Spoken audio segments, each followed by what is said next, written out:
Hey Rebel fans, got a reverse order air filter removal / install. So this is what your air filter looks like if you only have a few hundred miles on the bike. This only goes in there one way. There's a couple holes that are kind of offset, so you'll be able to tell which way that goes in there by lining up the both holes. There are 6 screws that hold it in place.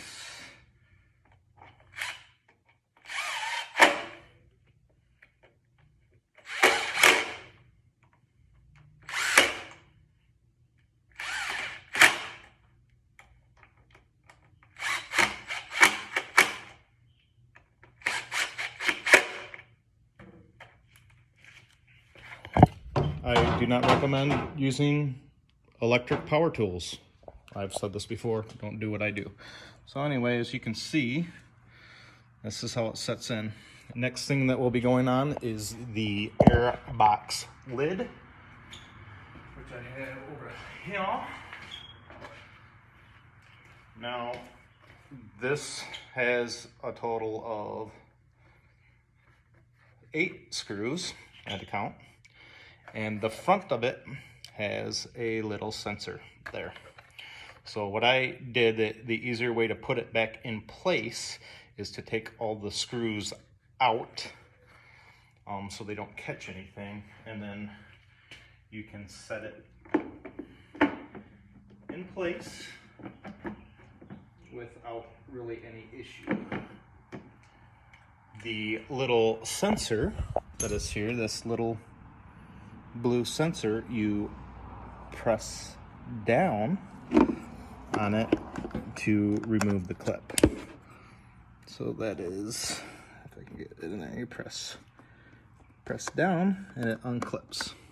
Pretty simple. And once you got it in place, you know you got it landed. You get all your 8 screws that you gotta put in there.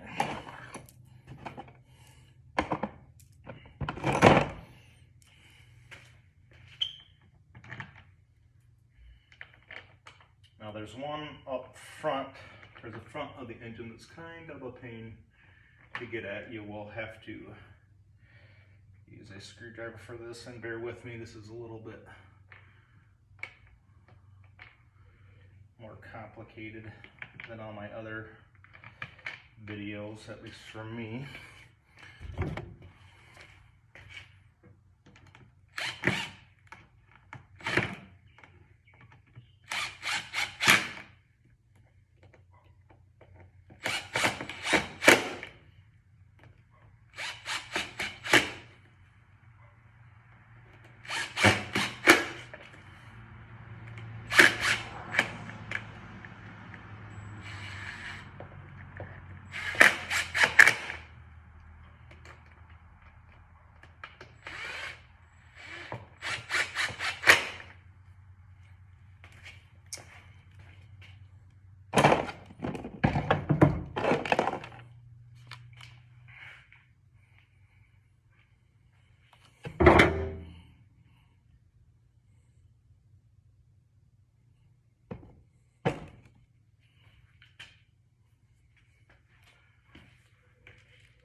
So I misplaced that front screw, but I'm gonna move along and just kind of show you how to finish it up from there.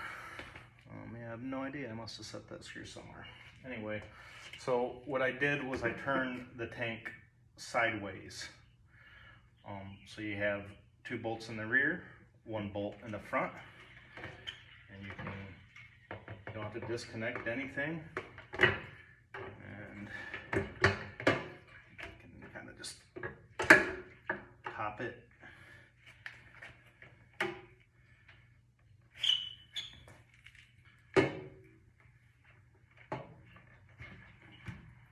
Pop it in place. So on the rear, you have these 2 screws that go in the back. I'm not going to put it all together because I want to find that screw to put it back in place. And then up front you have 1, but you have 1 that's underneath this cap up front. It's an Allen key screw. Now the trick to getting that in is what I found was I use a universal joint and a extension like so. You could probably put some tape on there if you want to protect stuff. If you can get it hand started first, would be best.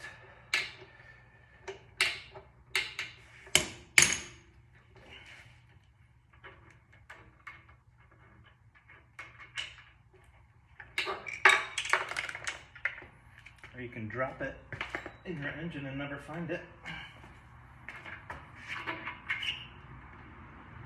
The rear one's lined up so you know that they're first, obviously.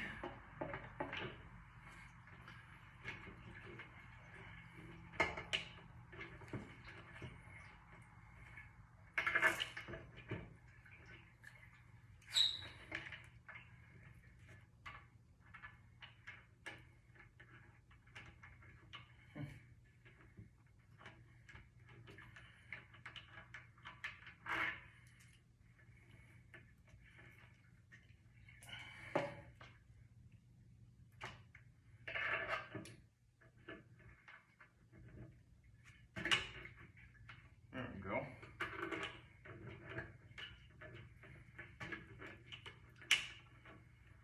There we go.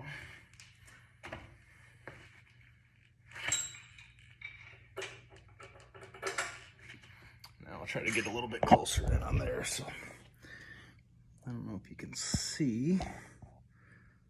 So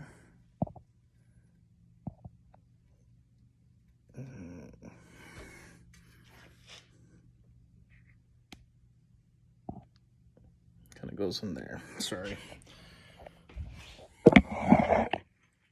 Now once you have those bolts in, you can snug those down, and that's basically how you get at your air filter right there. I'm trying to keep this video a little bit shorter than 10 minutes, but here we are. So once you get that bolt in and lined up, throw your cap on and throw your seat back on and done. Now the other thing I want to show you real quick, when this was what the other thing was brought up to me, was in here you have, let me turn on the light here if this can help, your crankcase breather. So this is underneath your seat. There is a little drain, I don't know if you can see that, underneath here. You're supposed to drain that every 4,000 hours apparently. Now obviously I don't need to do it, but just for future reference, right there, that's your crankcase vent. Now basically all that does is, you know, it prevents oil from leaking out on the ground and stuff. Apparently there's, I don't know what's in there. The part, if you look up online, is like 50 bucks, but most vehicles, they're usually no maintenance, but this one apparently you're supposed to drain it out and make sure it drains. So anyway, that's that.